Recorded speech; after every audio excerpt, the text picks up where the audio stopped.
Hey guys, welcome to the Codex episode. As promised, I went and found all the Jizos and Tanukis. So I'm just gonna do a slow pan,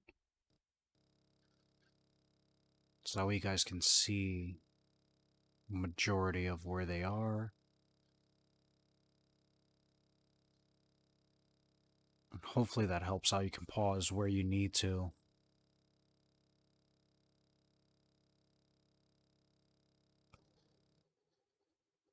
But yeah, let's move on to the database.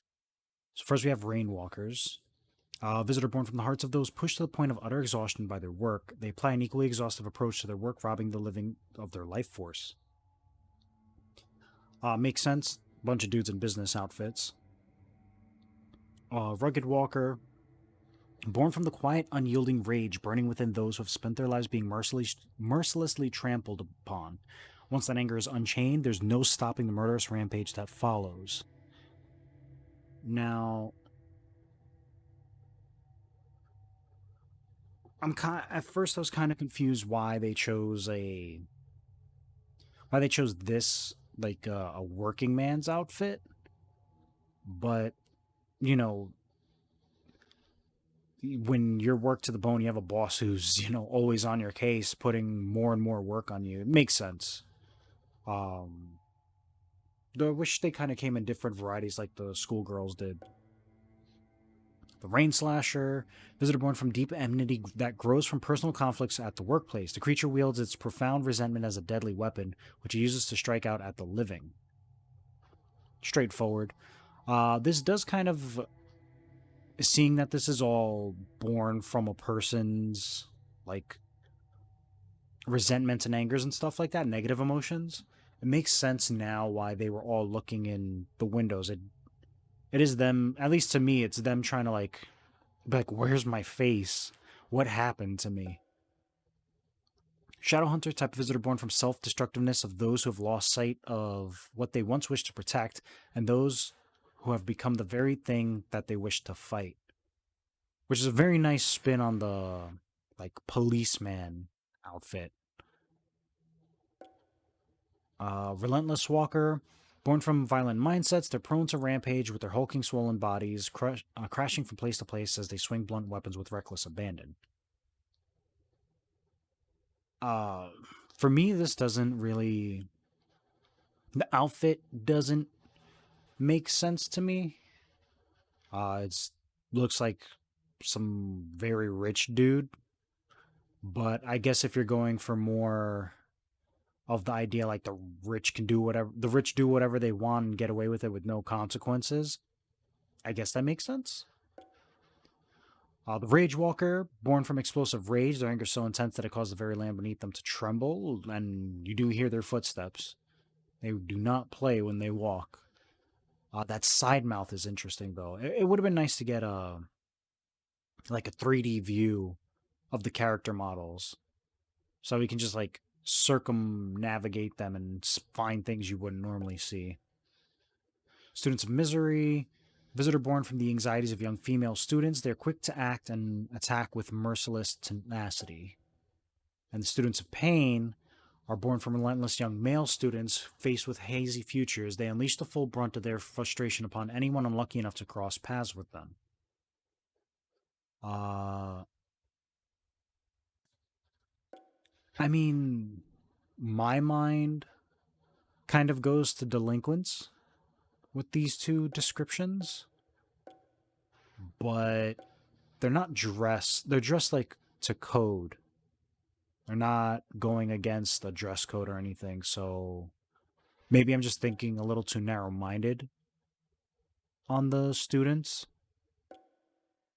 The Shine Dancer, visitor born from a sense of resignation felt by those whose desires go unfulfilled. They quickly descend from above when they spot a victim and attack relentlessly.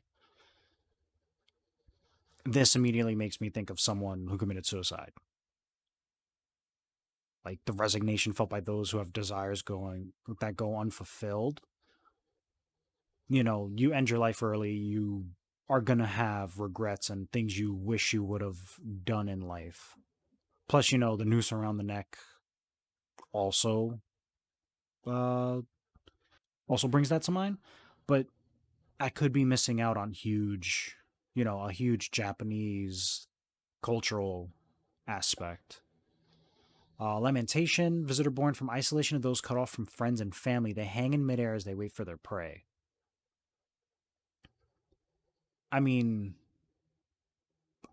all but the part them hanging, like, yes, they hang from above because they don't have legs, but like, as a feature for why they look that way, it makes no sense.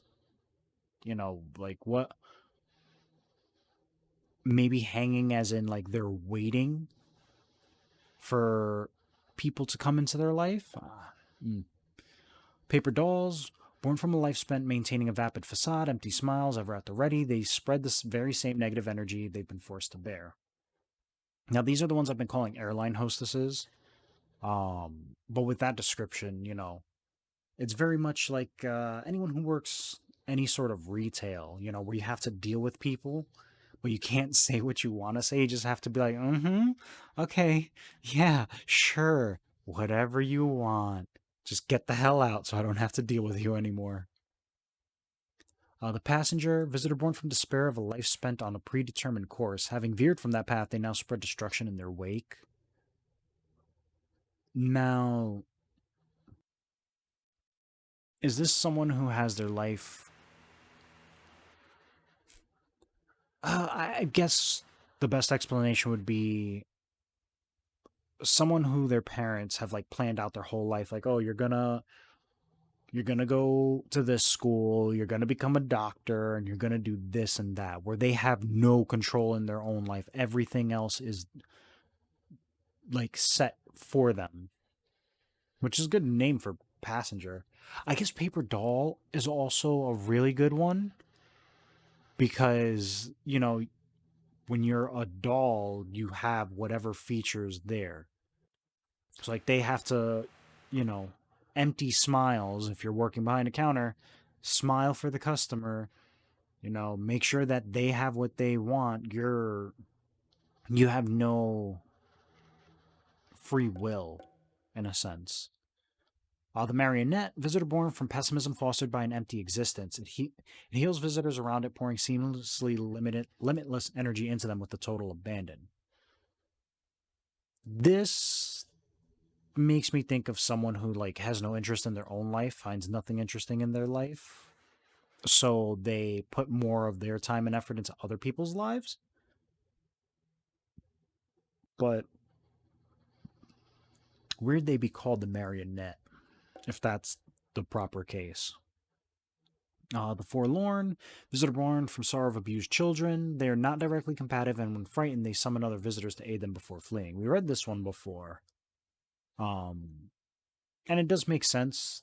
If a kid feels threatened, they're gonna look for the nearest adult for help. So the whistle that summons people makes a lot of sense. Born from an inexhaustible rage of young children, though it does not attack others outright, it does summon other powerful visitors for a fight. I guess this one doesn't make much sense to me because it acts just like the Forlorn in the sense that it doesn't do anything until it spots you. Um, I guess if it had a more aggressive, like it was looking for you kind of sense to it instead of just a kid roaming, I could see it.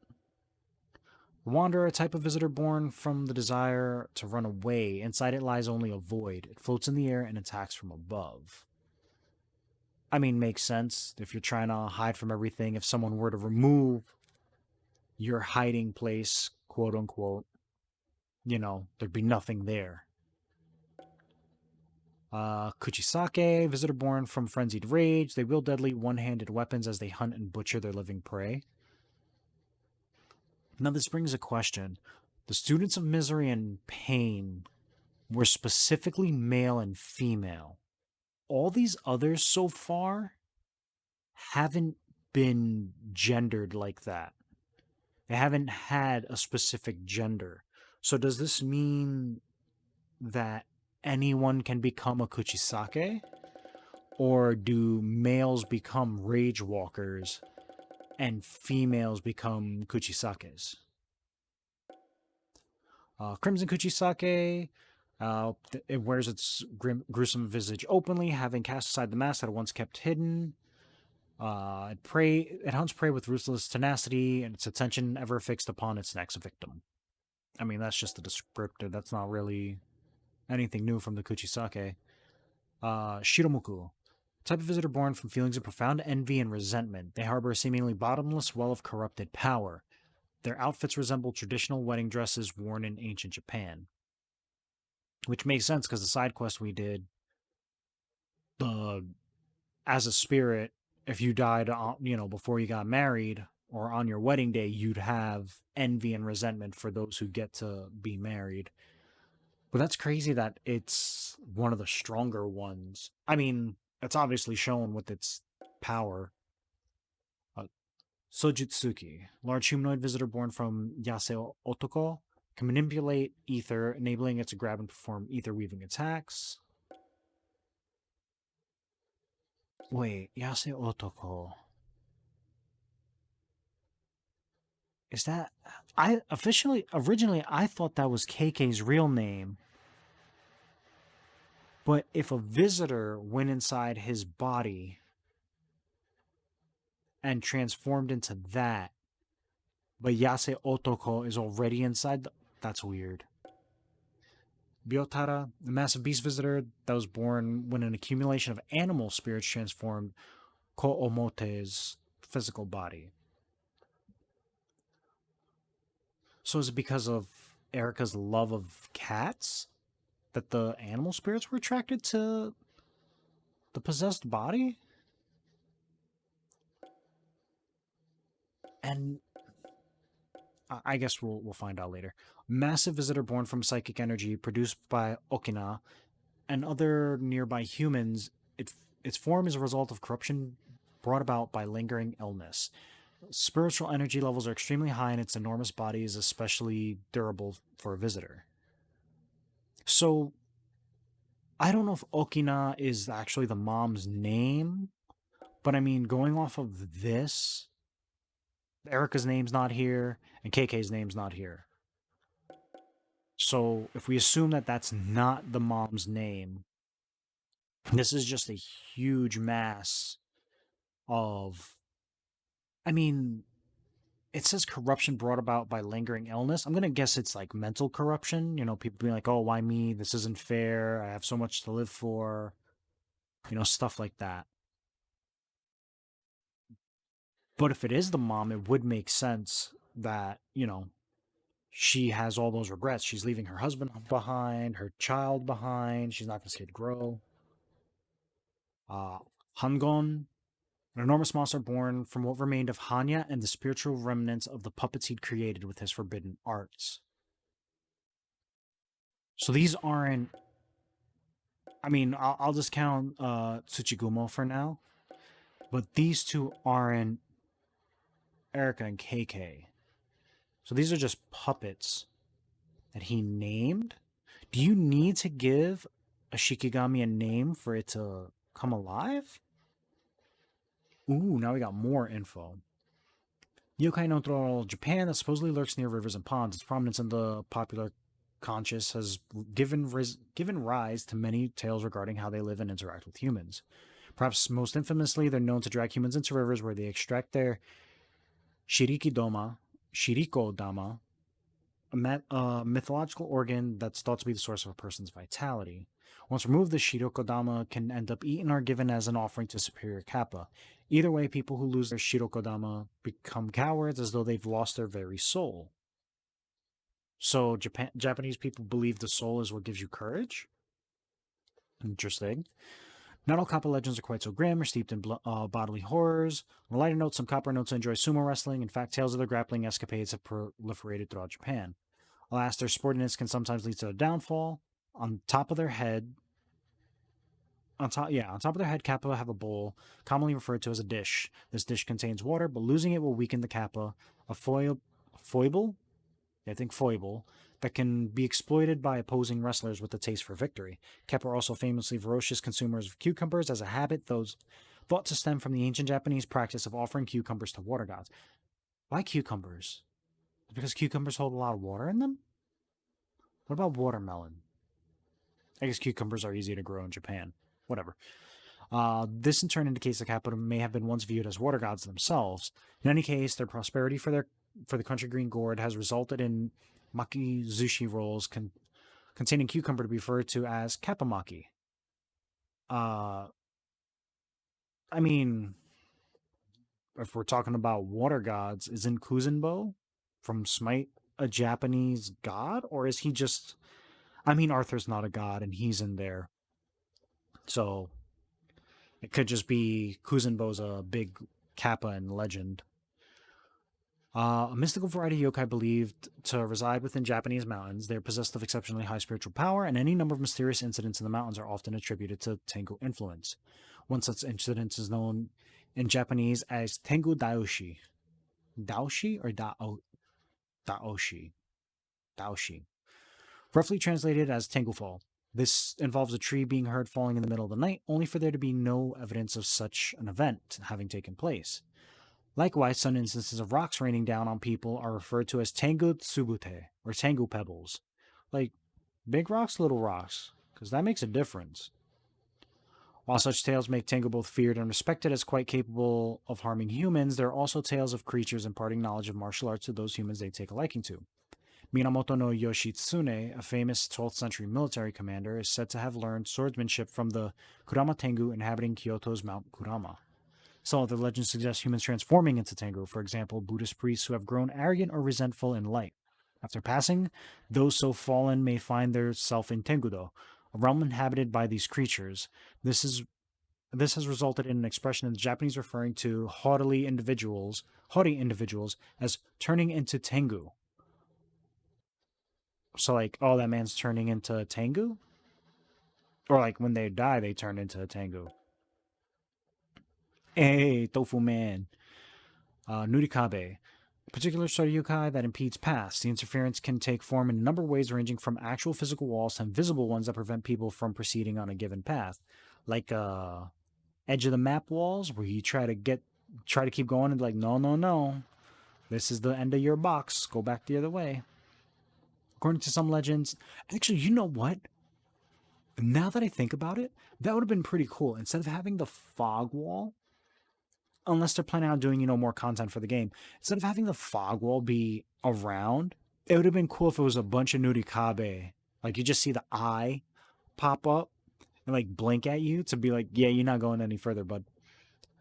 According to some legends, these barriers can be infinitely wide and prevent any kind of circumvention, whether it be walking around, pushing, or striking them. Yo, infinitely wide.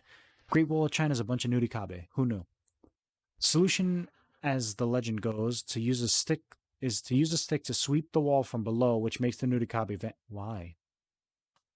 You like sweeping their little toes and like, oh god, and they fall over. An iconic symbol of fear throughout Japanese folklore, known to eat humans and commit many other acts of evil, famous for tormenting the dead in Buddhist depictions of hell, countless stories exist of Oni inflicting pain and suffering upon hapless humans. One well-known example involves Shuten Doji, an Oni with hordes of minions who rule over a mountain. It's said that in the 10th century, he attacked Kyoto, kidnapping people and plundering their treasures, only to be felled by Minamoto no Yorimitsu. The idea of the Oni has transcended into mythological roots, permeating much of Japan's language and culture. People who are particularly fearsome and imposing, for example, may be compared to an Oni. Multiple common expressions related to an Oni also exist, making something already powerful even stronger, such as by giving them a weapon is referred to giving an Oni a metal club, in reference to the spiked weapons that they're often wielding. Another turn of phrase for the notion of even an Oni having tears in their eyes allude to how even the most ruthless and cold-hearted can feel sadness. Finally, Setsuban, a holiday held in early February each year, revolves around throwing beans in an effort to ward off Oni and bring luck upon the house. Why beans? Like, that's a real question. Why beans? Don't let Spanish people find out. They're going to walk out there with the pot and be like, ooh, got some beans for my arroz con frijoles. Which also the metal spike thing brings up the point. Why are none of the Oni that we run into wielding metal spikes if they're all fearsome creatures? Like, I know the first one we ran into was like, I'm tired of being harassed, just take my power, but kind of goes against the depiction, the lore. Sashiki Warashi, type yokai feature numerous legends in the Tohoku region of Japan. It's said to bring luck, resemble young children, live alongside humans in their homes. Sashiki Warashi are known to be playful pranksters, often doing things like moving people's pillows down to their feet as they sleep or dropping their eating utensils on the floor while they eat. When treated well, as Sashiki Warashi will bring prosperity to a family. However, if treated poorly or driven out by those fed up of their mischief, their good fortune will vanish with them, bringing ruin upon the household. Interesting. So they only feel upset when they're treated poorly as a result of you being fed up with them. But if you're, I guess, if you're upset with stuff that doesn't directly involve them, they're fine with it and being treated poorly, I guess. Jono say, all I know is if this damn ghost slaps the spoon out my hand while I'm eating the last bit of cereal I have, me and this yokai fight. We fist fighting.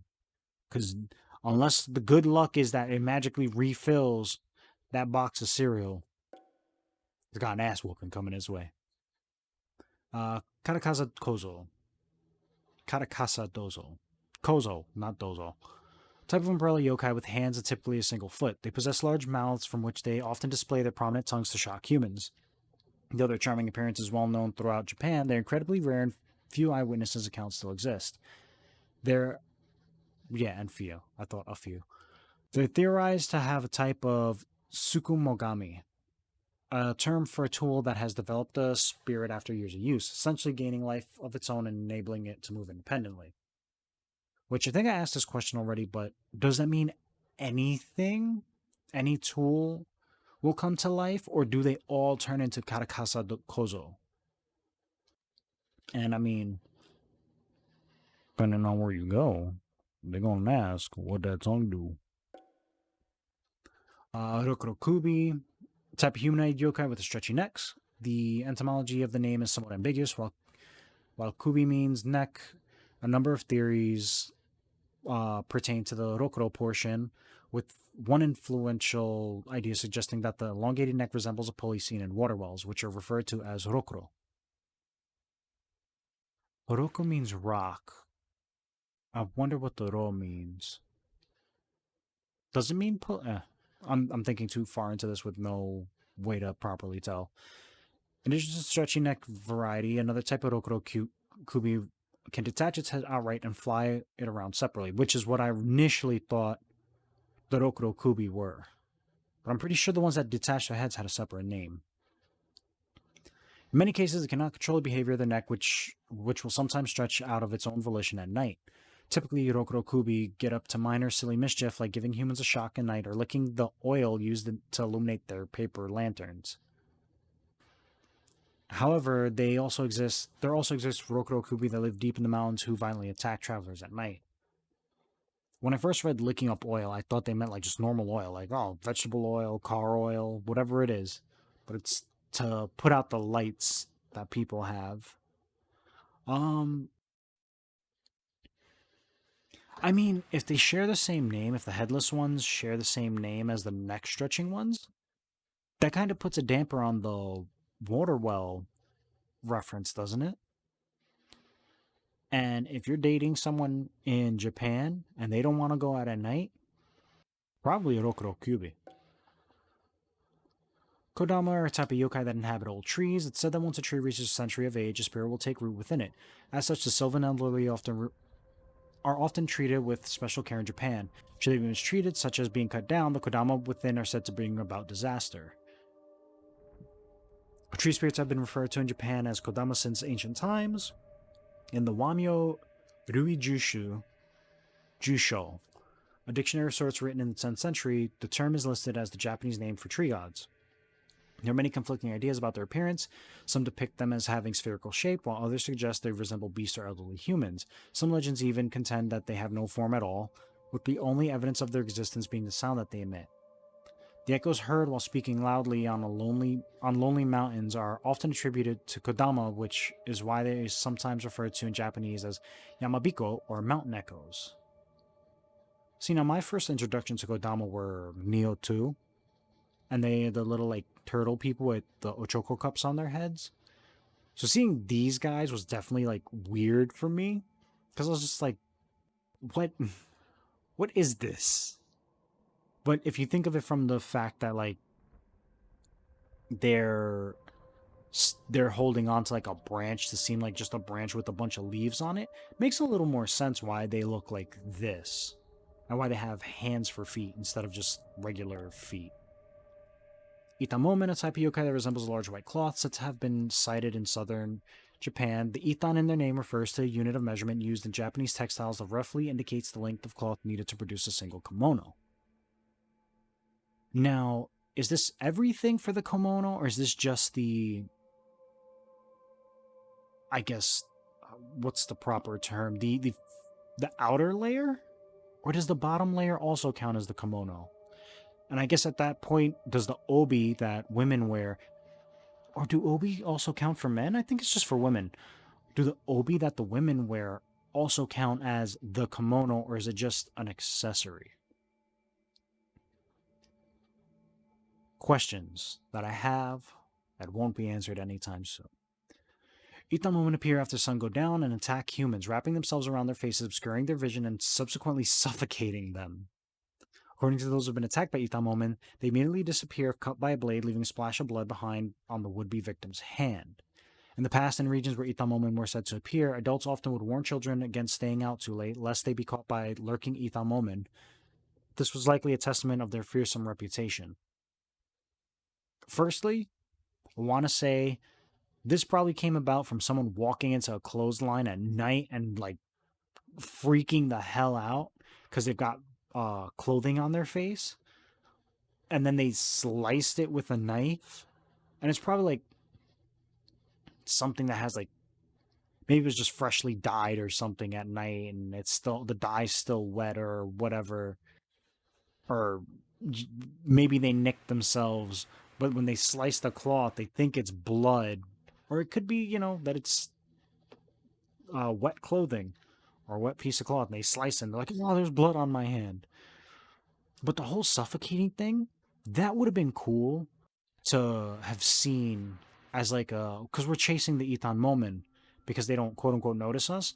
That'd have been cool if like if you get in front of it, if it tries to strangle you, you get a little quick time event or something.